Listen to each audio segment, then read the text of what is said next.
So again, welcome everybody. This is the CalPADS Q A, and driving for us today is Gary Gerwer.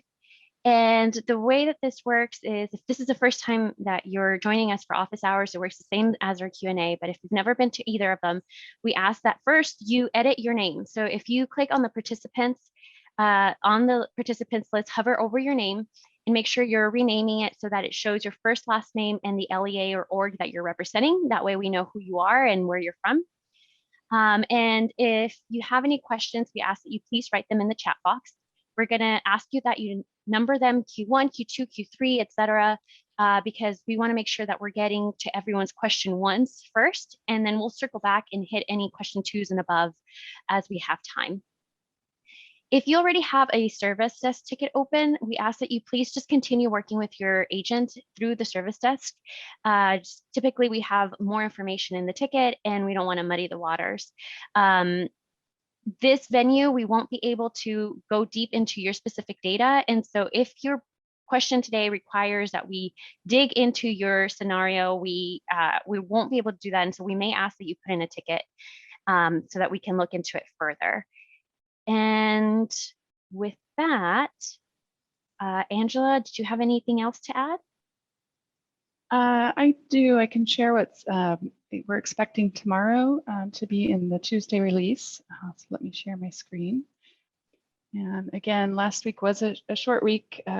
Monday was a holiday for us, and it's also getting to be holiday vacation time. So lots of people are in and out, and COVID is running wild again too. So just a convergence of things that didn't see the velocities that we typically would.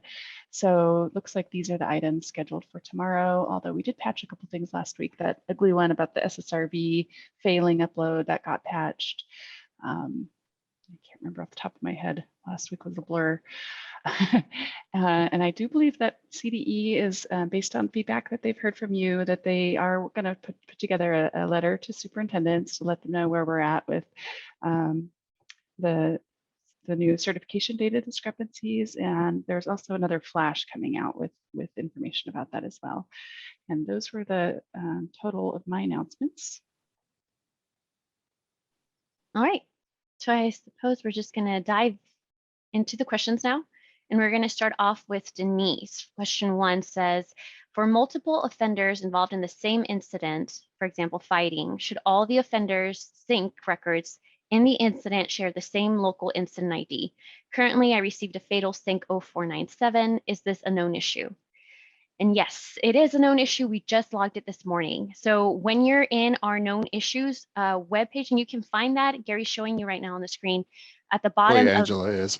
Oh, Angela is showing you on the I had it up anyway, so I thought I'd share. I'll hand it over to Gary momentarily. The bottom of the CalPADS, doesn't matter what CalPADS page you're on the footer, you'll see the active and known issues link, and it'll take you to our user manual. And so this page gets refreshed. It's currently being refreshed about twice a day, 3 times a day? 3 times, at least 3, yeah. So we just did the 3 p.m. Yeah, so just click that refresh button just for sanity's sake. And if it's not on there, then we may be working on it, so you can submit a ticket. But this just was logged this morning. And just to answer your question, Denise, the multiple students can and should be linked to the same incident ID if they were all involved within that incident. So you're doing it correctly. It's just a known issue with sync 497. Yeah, that 497 should not be triggering at all. It was supposed to be removed from the certification data discrepancies altogether. So ignore. And then Kim Day from Porterville says, EOY 3, I have 800 plus sync 497s and SIMF 0453 errors that I cannot download in an Excel file. It is impossible for me to go through them one by one.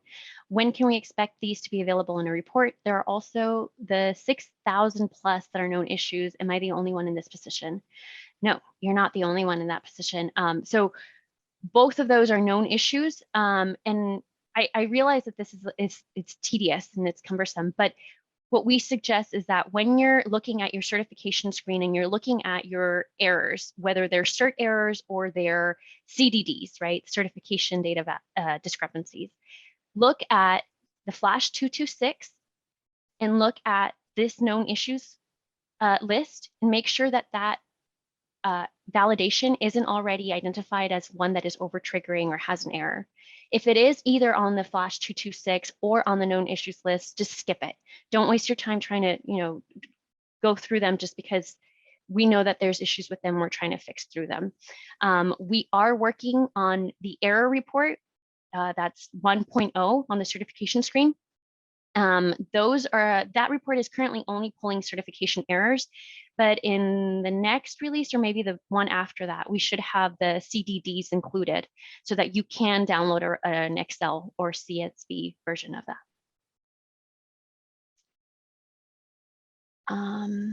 Colette says that she's on the same boat. And Terry Foster, question 1 says, I haven't been able to find out if Sync 0497 is a known issue. And yes, that was just this morning we logged it. Cedric, question 1 says, it would be really helpful to have a cancel button for the extract uploads. I just uploaded a CRSC extract that had a mix of 2122 and 2021 records. I realized my error as the file was processing, but couldn't do anything about it. The operational keys for CRSC are school year term. If I figure out the school and terms impacted by 2021 records, then that's all I would need to upload, correct? Yes, that's correct, Cedric.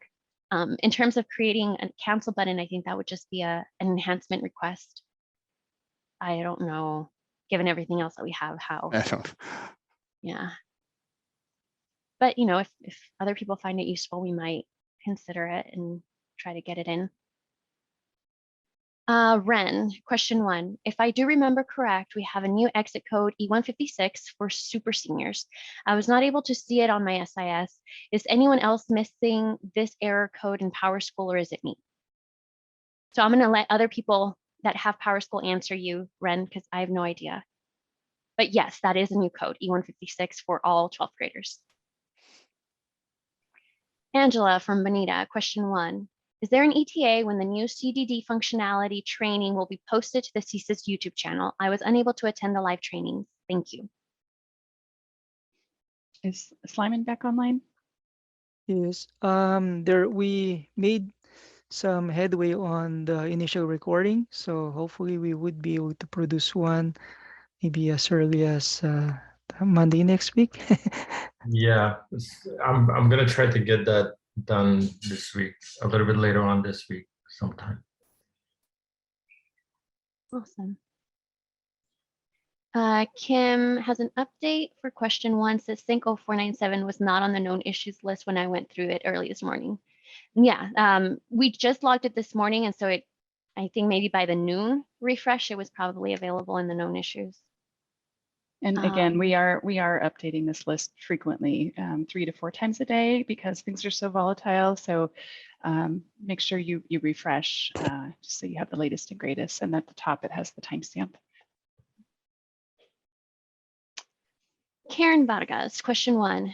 Do in-school suspensions count against the days attended, but not the total days absent?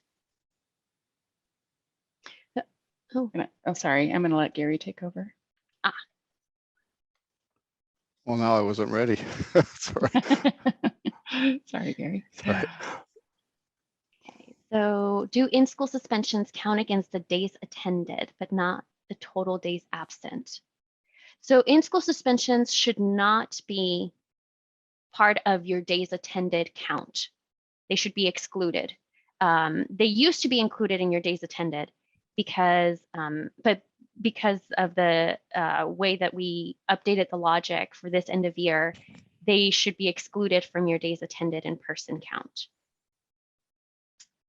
And so I think that answers that question. Let me know if that you still have other questions with that, Karen. Sherry from Kingsburg, question 1. Is there a known issue on the following? CRSC 0123, no CTE state course code with CTE indicators triggering incorrect as far as I can tell. Data in Aries, SIS, The errors show dialog box and CalPads all show correct data. If not known, may want to look into. I think we do have that as a known issue. There it is, PM 6217. So Sherry, if you want to be linked to that bug, send us a ticket and let us know that you want to be linked to PM 6217. And Kim has the second update, says, neither were on known issues when I looked early this AM. It's there now. I wrote it first thing this morning. All right, Elsa, question 1. What is the best practice for resolving a mid where one SSID is for a single no-show enrollment, often kinder or first grade, and there's absolutely no demographic, parental address information reported? Do we assume that it's the same student and combine, then delete the no-show enrollment, or because we can't be 100% sure if it is the same student, say they're different? These are students that will be enrolling in our high school district next year. I would think if you're not sure and there's only just the one single from back when they were kinders, I would be hesitant to merge those if you're not positive. And they've been using that existing SSID for the 12 years since. Probably safe just to keep them. Anybody disagree with that? Okay. Ren. And just as a reminder, Ren asked if there was any Power School people in here. He has a question up at the 303 timestamp. Lou says, sorry, I logged in late and missed the updates at the beginning. Could I get a brief recap? There wasn't much of a recap or of announcements, just we had just the list of things that we were anticipating being in the release. That's about it, Lou. And also Sync 0497, if you're getting that, is in the known issues. It was just logged this morning. All right, Maria, question 1. I have been trying to delete SPRG records for some students that have SPRG 0254, but my request to delete is being rejected. I did not find the CDD on the known issues. Is that a CDD or a DD?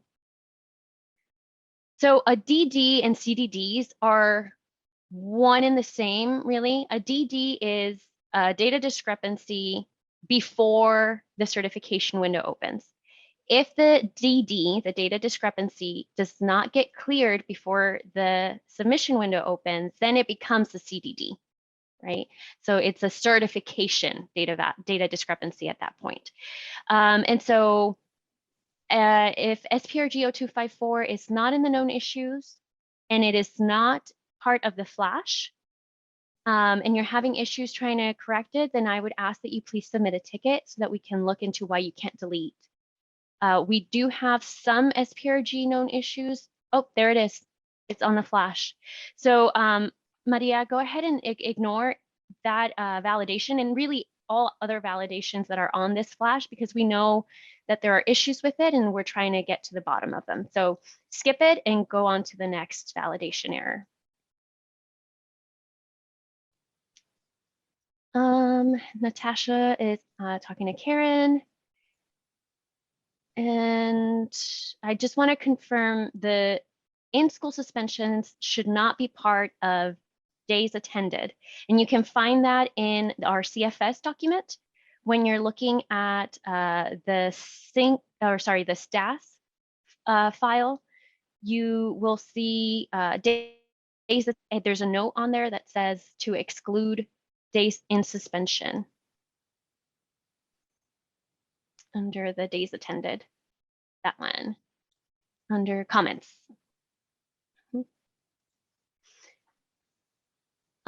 Shelley, question 1. I have submitted all of my CRSC files and all of my CTE students have CERT 123 error. I don't see this as a known issue. Any ideas? CERT 123. It's titled different. It's a CDD, so it's not a CERT error. It's a CRSC. Oh, okay. So that is one of the known issues that we have. 6217 is the problem number. Thank you. Joan from Sacramento City, question 1. I am getting CRSC 0231 error in my CRSC file, but I can't find it in the user manual. So that is the one that we were just on. 231 or 123? Oh, It that was switched my around. error. Yeah, Yeah, dyslexia on my part. Those are Well- tricky to troubleshoot, right? The 231s.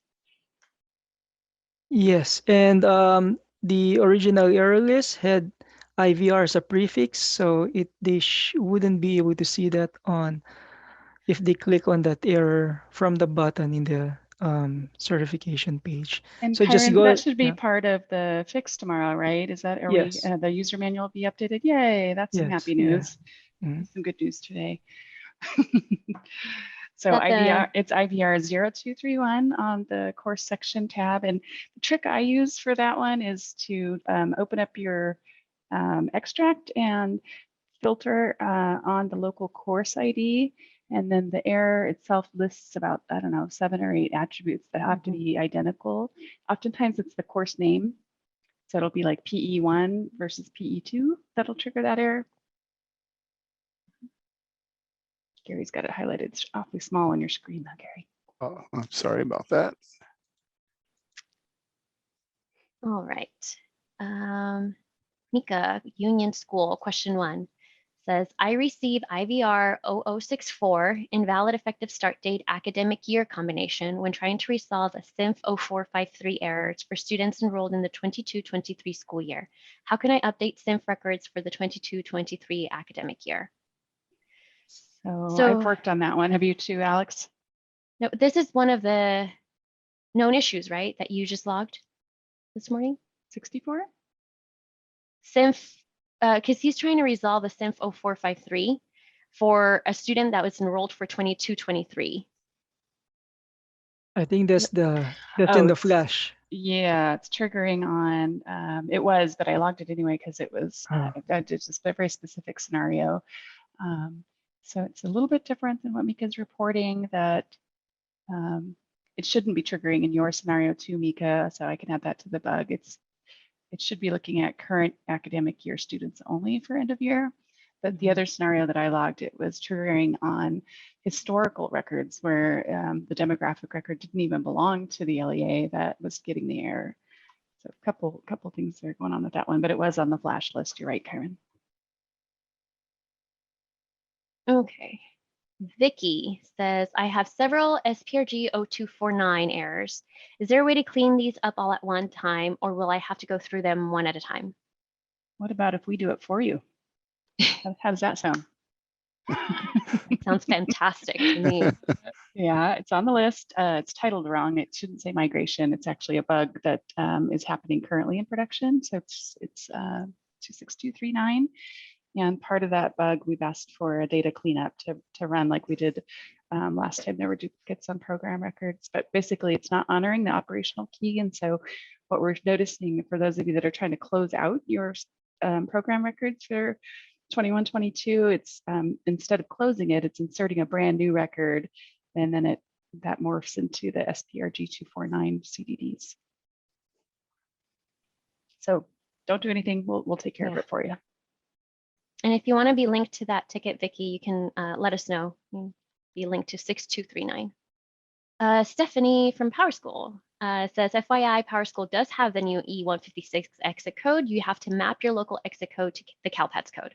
So it's a mapping issue, Ren. And then Cedric at the bottom of that just gives you a link on how to do that, I believe. So awesome. Thank you.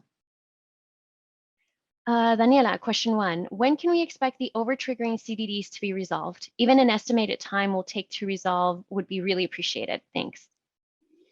It's hard for us on the support team to know for sure. Daniela, it's likely a week or two out. I wouldn't expect a lot of them to be fixed by tomorrow's released. So maybe check in with us next Tuesday or next Monday, sorry, and maybe we might have a better time frame for you. Griselda, I get SPRG 0076 and then don't see it in the list of known issues. The students that I get errors were with us a couple years back. And so is it on Flash 226? SPRG? No. All right. So we may need to log this one too. The CDDs should not be triggering for students that you had back in the day. Griselda, I'm going to ask that you please submit a ticket and give us maybe 1 or 2 SSID examples, and we can look into it and probably log it as a bug. Okay, Sherry, I see your question 2 and I've written it down, so we'll circle back. And now with Pauline, is SCSC 0139 a known issue? I don't know that one. Nope. Not yet, Pauline. So if you think that it's triggering incorrectly for you, please submit a ticket and let us know an SSID example and we can take a look. For that one, you also need the section ID that's in the error. Ah, yes. W Guerrero saying number 1, oh, I think question 1, SPRG 0070, a known issue. Yes, that is on flash 226. So please skip and CD will let us know when these are resolved. Jenny, question 1. Could the mid cleanup done last week have caused issues with data being deleted from CalPads? I have 2 students who we had ownership of on July 5th, but who have since had all their data deleted, course completion, stats, everything, and their SSIDs merged. We did not merge any SSIDs. Any other districts having this issue? So Jenny, I grabbed your ticket and I verified what you were saying. The bug that went in, the bug fix that went in should have A, prevented that from happening, and B, also cleaned it up. And so I did reach out to the developer and tester on that. It was Los Nietos who looks like they merged your student to their old no-show record, or maybe it was a short enrollment anyway. So they, I saw that the enrollment and staff and CELA records were gone. So I will get back to you when I hear back from the dev and test folks. Jean says, is SSRV 0445 a known issue? When I click on it, it only lists the student's SSID and no meeting identifier. So it wasn't on flash 226. And it's not on the known issues.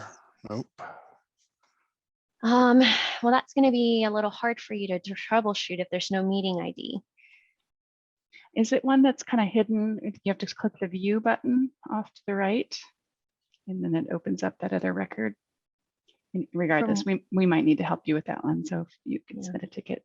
Oh, by the way, that was my other update I meant to give. At the training this morning, people were reporting that the service desk form wasn't working correctly. The county wasn't populated, and so people were unable to submit a service ticket through that form. That has been resolved. So if you were doing the workaround of sending us emails, you can go back to using that form and it should be working for you.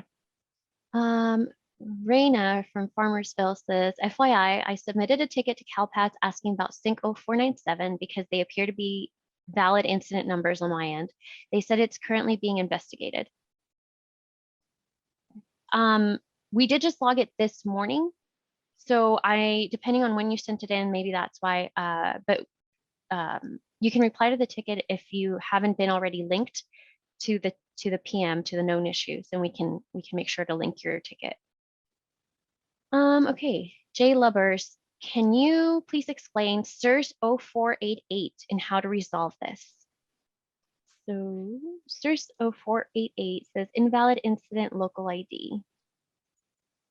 Submitted local ID, school of attendance, academic year combination, mismatch, and existing sync local ID.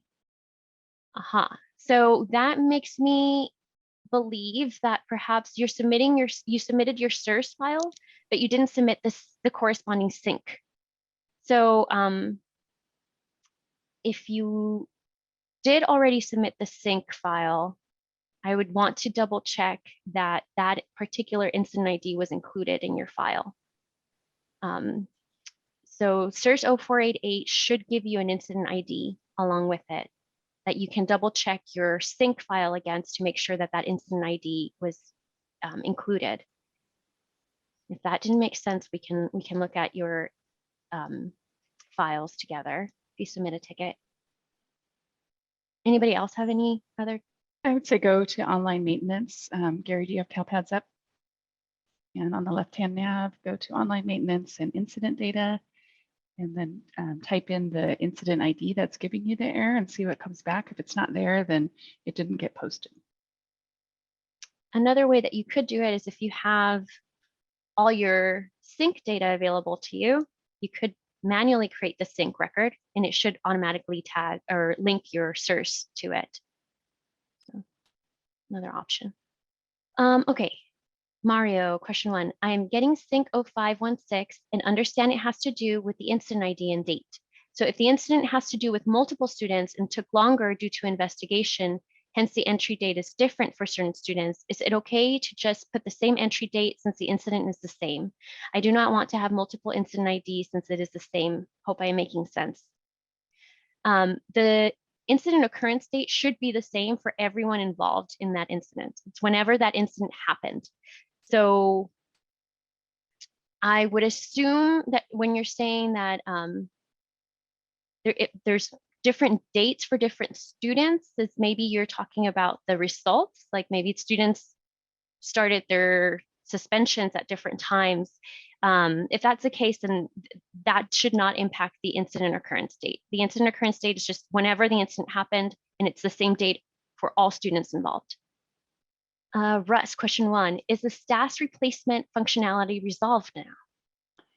Unfortunately, it is not, but they are making progress. And last I heard, it sounds like it's going to require an outage for 8 to 10 hours. So they don't want to disrupt your work day. So they're going to try to run that over the weekend. So I believe Saturday is what they're targeting.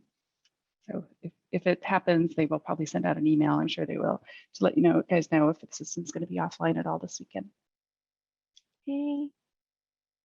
I think Vicky was saying please to the mass cleanup. Yes, I think so too. Glad to hear. Eldrick says, I no longer see SENR 0585 on the current known issues. I have one student who is a mid-year grad that I still can't post. All other mid-year grads got posted successfully. The only issue I'm seeing is he's still active with a court school, but not sure if this is the issue. SSID, oh, okay. So we can't look at that specific SSID right now, but I would assume that COE is enrollment is why you can't post your grad, right? Because I think we talked about it during, I don't know how many Q&As passed, but there's instances that for whatever reason, a student graduates and then goes and continues something with the COE.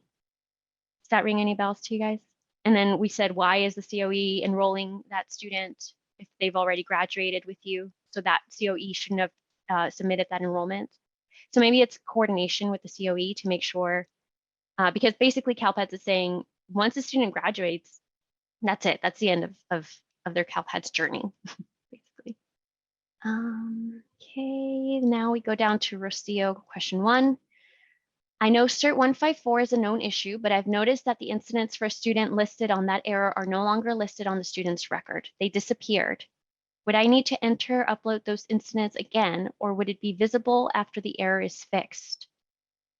That's the one that they were showing last year's students in this year's CERT errors.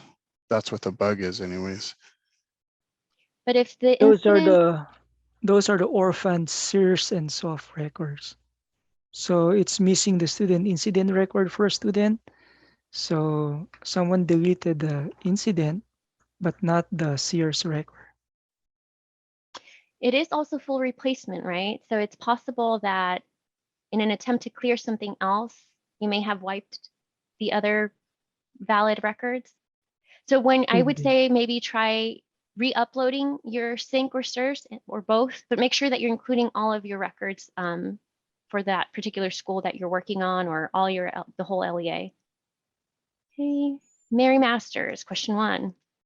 I had 6,239 errors for NSLP program codes, and I cleared them myself. You say you will do it for us, yay for everyone else. I hope my clearing them first won't trip me up when you get to it. That's a lot of records to go through yourself, Mary, but it shouldn't mess you up because there's nothing to clear anymore. Okay, Francine from Colton, SCSE 0128 triggering incorrectly. I don't think we have it listed yet, but the fact that it is an enrollment and not a completion makes me think it's not triggering correctly. Right? It's not. Yeah, and it's interesting. It's not on the list that CDE sent out, but I do see a back-end ticket on it. So it must have just missed. I'll make a note of that because I think they are revising that list. So I'd say ignore. There's a developer already working on that one. Awesome. Okay. Angela from Clovis. It appears that my end of year 3 cert errors for this year contain many SIMF 0453 for students that we submitted no-show single day enrollments to get SSIDs for 22-23 school year. Is this going to cause an issue if the student ultimately does not attend our district and have that info submitted? Is this a known issue or should I submit a ticket? Thank you again for your continued support. So that is a known issue, just got logged this morning. And that is PM 6238. Okay. Ren is talking to Cedric. Betsy, is CERT 126 for students not enrolled in LEA a known issue? CERT 126.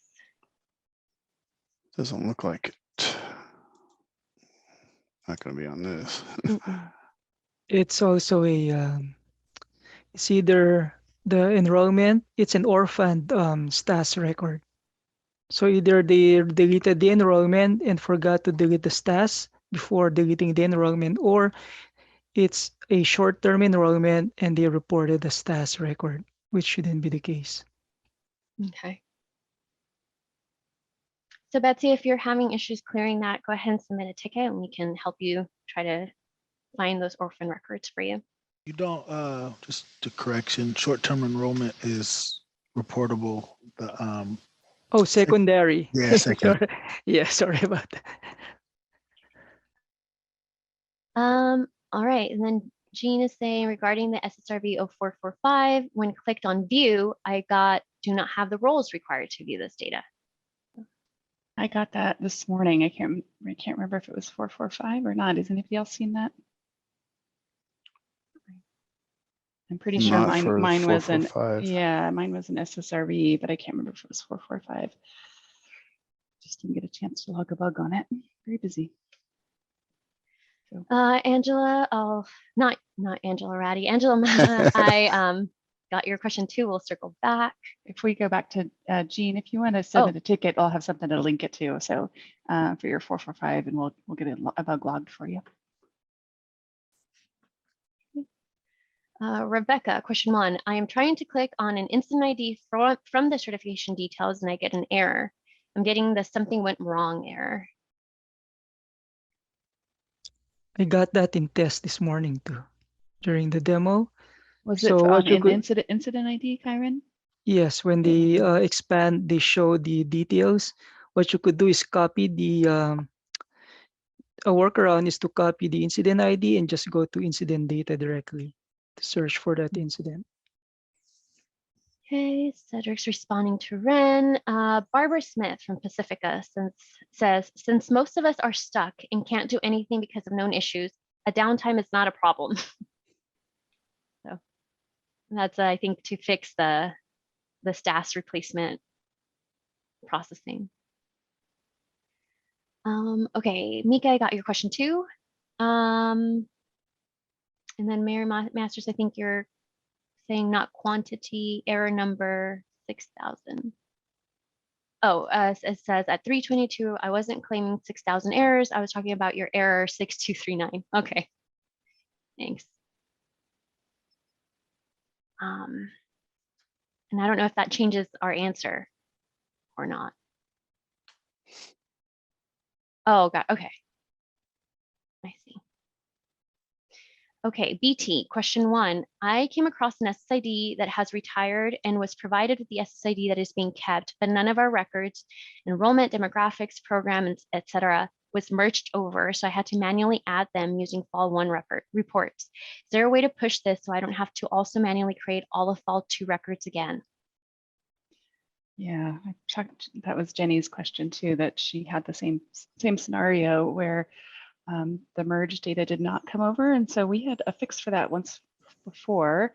It looks like it's returned. And so maybe they missed some on the cleanup. If you know, BT, when that mid was merged, that would be helpful information for me. If you could type it in chat. If not, that's okay too. But be on the lookout on the known issues because I will be re-escalating that scenario. It's unfortunate that that came back. And the answer is no. They were supposed to be able to recover all of that data. It didn't disappear altogether. It's just not linking correctly, so they can recover that. Catherine from Fowler Unified. I am showing several students with a CERT 128 missing absence summary data for student. I am showing the students as enrolled in attendance in our SIS, and I'm not sure what the error is looking for. Thank you for your time. What I have seen with this one is that the school of attendance is different between the enrollment and the stats file. So double check that the school of attendance is the same for both. Also, to what Alex is saying, I've seen this trigger on students that are highly transient, that they change schools. Remember that every school needs to have a stats record if it's a primary or a short-term enrollment. Okay, and Shelley, I see your question too, and we'll circle back. Betsy says, no, they are graduated students. And so I think that was on that SENR 0585. Oh no. CERT 126. CERT So I asked her to send in a ticket so we could look at it.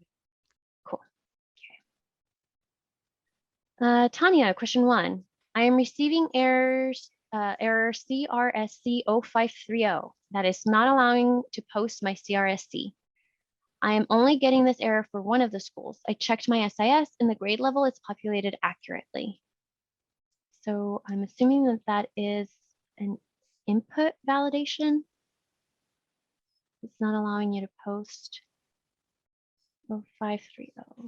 Missing departmentalized standards grade level range.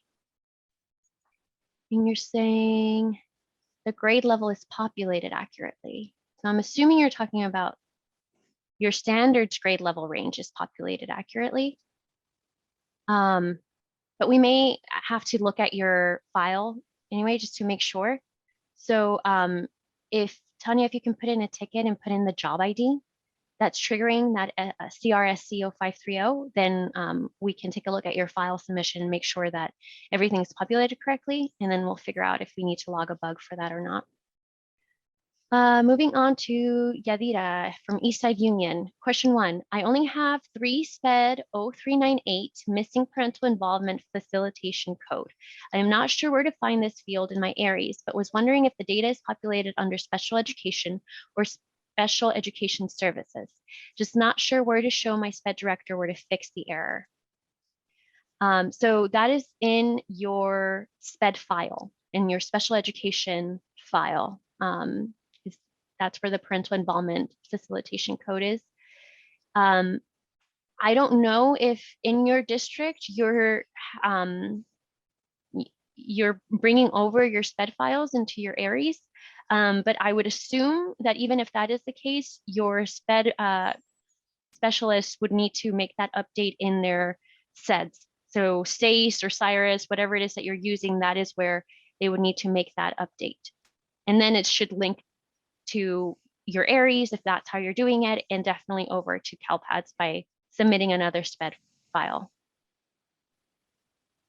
I would add, Alex, and if your SPED director does not know where to populate that field in your special ed data system, that they will need to contact your vendor support for your SEDS. Ethan, question 1. Is there an easy way to tell from the file submission page if a file has been included in a new CERT snapshot refresh, the equivalent of the old revision complete status? If not from that page, can we tell from somewhere else?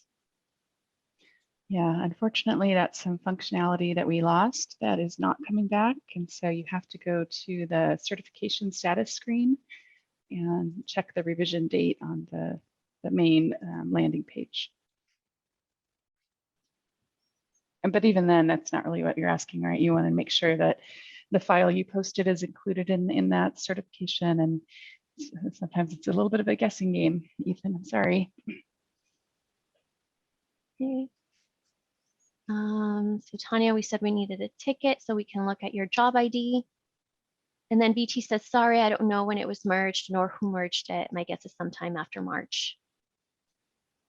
Definitely probably between April and now. I just wondered if it was before or after the fix went in. That's okay, we'll figure it out.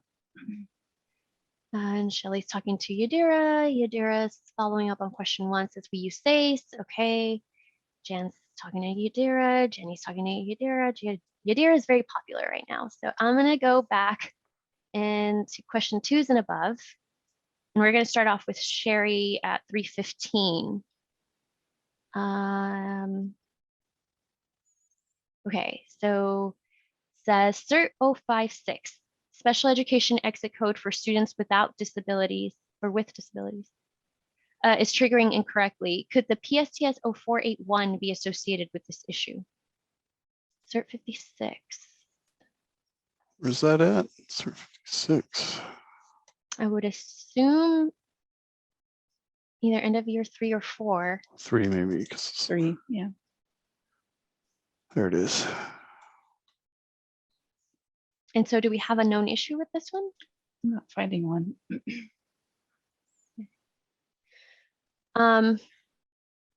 Says it's triggering incorrectly. And then do we have a known issue for PSTS 0481? We have the 482 that we're working on, but I don't know about 481. Doesn't look like it. So I think, Sherry, we might need to take a look at both of them. I'm not really sure if the issue you're finding with Cert 56 is related to PSTS 0481, because we haven't logged either of them. So ticket, please. Okay, now we move on to Angela at 3:26. Question 2 says, I am reviewing table 1 on Flash 226. Is there a way to incorporate those CDDs that appear to be over triggering into the known issues list? This way, all known issues can be in one central location, and so LEAs to request be linked to those issues. That would be our dream, our goal. Just given all of the new CDDs that we have to log, it's just kind of we're trying to juggle all at once. But we are working on consolidating all of it into one place. It's a bit of a tsunami right now for us and you. But yes, we're going to at least at minimum add that table into the known issues. So if you do a control find, that'll pop up for you in one place. Next is Shelly at 3:35. Says, question 2, is there a list of what files are replacement? So we do have that in 2 places. You can either go to our CFS document, and the Word document is really the one that you want to look at. And Gary's showing you where, when you go into the CalPADS CDE's website, you can download it from there. The other place that you can look at it is in our user manual. And if you, I don't know what the magic word is when you're searching, but if you are navigating the user manual up at the top, oh, thanks, Gary. So I don't know if you caught that, but you can go to the user manual by navigating in CalPADS from the left-hand side, go under Matrix. Matrix. Keyword is replacement processing. Yes, let's try that. Yeah, and so there it is. Kind of goes away. Yeah, replacement processing. And so you'll have the table there will list all of the file types and what kind of processing it's using. And that should mirror what you see in the CFS. Okay, Mary Masters, question 2 at 3:39 says, I also have CSIS 0488, but I question your theory of me not uploading the corresponding sync file. I'm sure I did. I was clear before CDD came out. Are we sure your CDD didn't remove my sync records? I can see my uploads together in the submission log. The oh, other, well, the other option, Mary, is that it's just a bug that we haven't logged yet, that we Mhm. haven't encountered it. So it's likely, or could be that you've encountered a new bug. And so if you've done your due diligence and you think your data is good, send it in and we'll write it up for you. Okay, and then Denise is agreeing, saying, I agree with consolidating all the issues into one location. And then Angela 348 timestamp has posted the link to the CSIS, how to download it from the CalPADS website. Kyron posted the replacement processing from the user manual at 349 timestamp. And from Alameda, question 1 says, for end of year 3, I'm getting some CERT 128 errors for students on settlement agreements that I reported to CalPADS under our district according to Flash 167. How can we report status records for students who do not attend our district? So for those students that are private school students that are on an IEP on a settlement agreement, you will have to submit a status with an exception indicator equal to yes. And that's really the only way to get around that one. And then Barbara says, CSIS 0488 is a known issue. Oh, it was on the Flash, maybe? Another argument for merging them.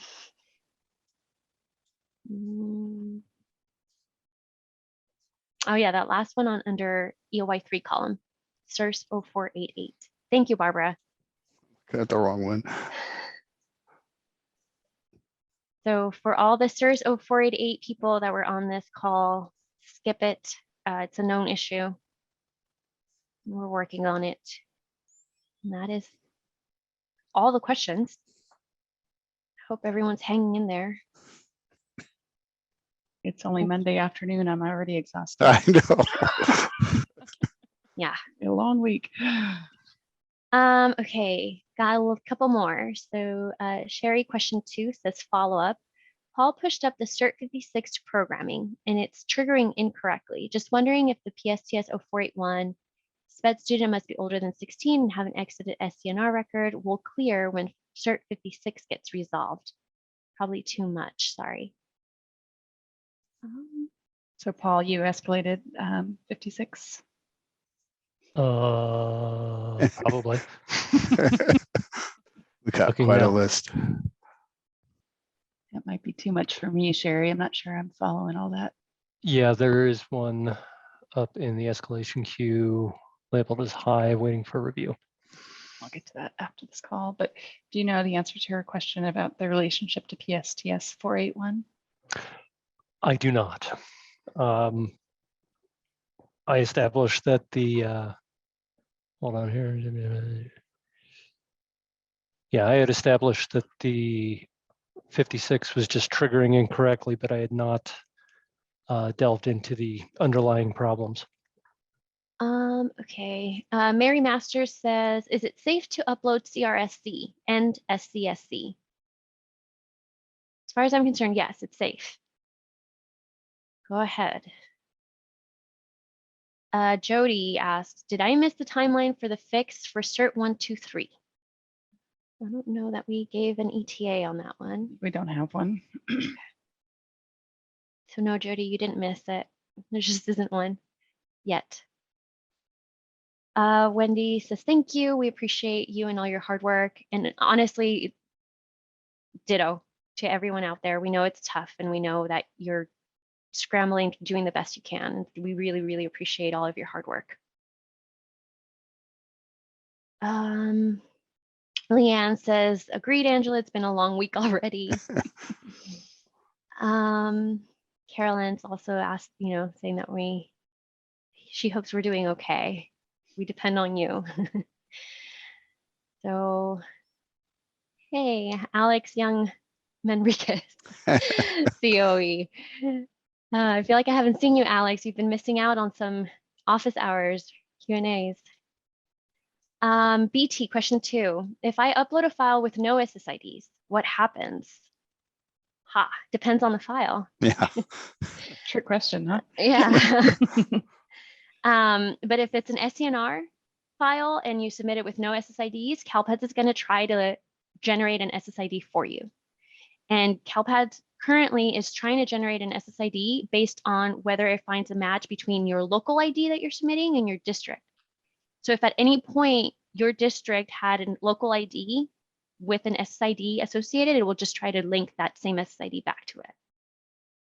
Now, if it's another file and you don't have SSIDs, then it'll probably fail, right? It'll trigger some sort of rejection. Yeah. Validation errors, yeah.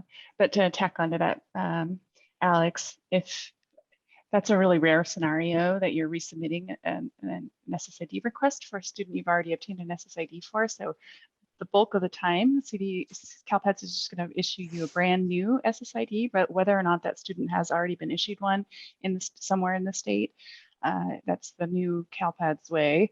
And you have to go to the mid detection screen, the mid resolution screen, and merge the SSIDs there. That's kind of the new confirmation process. There is more functionality coming. What did they say? At the end of July? That's a target. Target for you'll be able to submit an SENR file somewhere else outside of CalPADS. I don't know where else is. And it will do some matching for you and give you back a list of candidates that you can match offline, and then put those SSIDs into your system. LEAs are understandably so uncomfortable with creating all those MIDs. So this will be an alternative route for you to get SSIDs, hopefully by the end of the month. And then follows up, BT says, so would you recommend checking each one instead of uploading all to avoid mid and other issues? It's up to you. You know, it's personal choice. If you're a small LEA, it's probably easier just to do the individual SSIDs. But if you're a larger LEA, I can't see that unless you dispersed, you know, all the work out to the school sites. But even then, you run the risk of people making, you know, data entry mistakes. So, you know, the mid detection is working pretty well, except for what Jenny and one other person just reported today about, or maybe it was you, BT, that said that you lost some SSIDs when they got merged or lost some of the data. But we were able to recover that once before. So I'm confident that they'll be able to do that again. So it shouldn't be a common occurrence to lose. It should merge all sets of records from both students. Is the intended behavior. Colleen from Conwood says, Gary, thank you for helping me with 14.1 showing all zeros for our LEA. I'm still seeing all zeros. Can we catch up on that? I think that's the email that you sent. Yes. So Colleen, I've been working on this one for a while. I've even submitted the file because when the bug was fixed, everyone started working and seeing numbers, except for there was a few LEAs that still saw zeros. So I had them re-upload their stats file, and then once they got a new revision, everything looked good, except for yours is still showing zero. So I've uploaded twice and still got zero. So then I looked a little more, and I noticed something today. Your days attended are all zeros, which should be fine because you have all your students 100% ADA, whatever that field is, and that's where all your numbers are. So I sent an email to our requirements team to see if there's a reason, if their days attended are zero for every student that you have, even though you have them in the ADA column, would that be a reason why they wouldn't be showing up on the report? And if they come back and say they should still be on the report, which I believe they should, then there might be a bug, but it's just limited because I don't think there's a lot of LEAs that just have all their students in that ADA column. They usually have some in the days attended column. So I'll follow up with you as soon as I hear back from them. Charlene from Cupertino's, question 1. I was able to request SSID through a batch file, but my SENR upload came out failed. If the two have the same format, how come one post but the other can't? So Kyron, this is the one you were asking about in our team chat. And I started working on it. I grabbed Charlene's file and I was able to successfully process it in our staging environment. And I've tried a couple of times in production, and she's right, it just fails every time. And so do you have a ticket for Charlene on that, Kyron? I'll have to look for it. If you don't have a ticket, forward. Charlene, put one in, but if you do, Kyron will assign it to me, and I tried asking the developer, but I think he was out on Friday, so I'm trying to chase that down for you. And it's an anomaly too. I think I went looking to see if other LEAs were having the same problem, and they were not. So you got the short straw, Charlene. It is 4 o'clock, but I'll go ahead and there's just 3 more questions, it seems like. So Fabiola says, I apologize if answered earlier. Can we start requesting SSIDs? We would like to start requesting for with our TK students who will need the initial LPAC. You can. People are doing it, and they're doing it successfully. And I think it's just a matter of, depending on how many students you have that are going to need testing, do you do that one by one, or do you do that via batch? And then, make sure that you're looking at your mid anomalies to make sure that you're capturing any that may have resulted in meds. So yes, you can go ahead and start requesting. Michelle says, I have a ticket for short-term grads not showing on 1.22 and 1.23. The issue is no longer on the known issues page. I thought it was PM 6200. I remember that. Oh, I know this one. I'm sorry, I dropped the ball on this. It's not a bug, and I forgot to go back and update the ticket because it's was out of the cycle. There's a filter on 1.22 and 1.23 that you have to, and it doesn't default to including short-term grads. So I apologize, Michelle. So make sure that you find that filter, grab your short-term kids in there, and then run the report. And Jennifer's last question here says, I have submitted a service ticket for CERT 001, a school that is not active in our district. I have not heard back, and it is still showing on my error list. Please advise, CDE shows this as not an active school. I believe I heard that CDE was having trouble with that tool that they're using to exclude. Does that ring a bell with you guys? Thor was working on it. Yeah, I know Thor was looking at. Yeah, that they had a backlog of certain ones that they had to address because there was something not syncing up in the background, so they hadn't been able to suppress those schools yet. Do we know if that's still outstanding?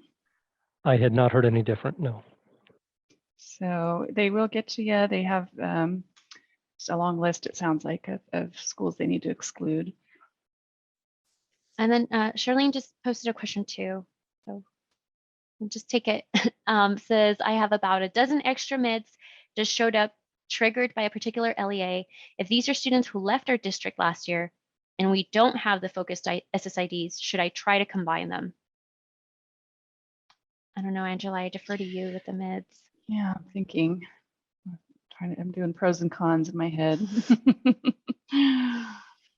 So it's going to keep your SSIDs in theory, assuming the new LEA got brand new SSIDs. So it's kind of on them. It's like I said, it's like their confirmation of getting the SSIDs. So if they are still there after a few weeks, it doesn't hurt anything if you do combine them, but I would probably wait a little bit on that one. All right, folks, thank you so much for joining us today. We'll be back Wednesday at 3 o'clock. Same channel. Same channel. Yeah, no commercials. So hope you have a good rest of your week. And if you have any other questions, see you Wednesday. All right, thank you, everybody. Hang in there.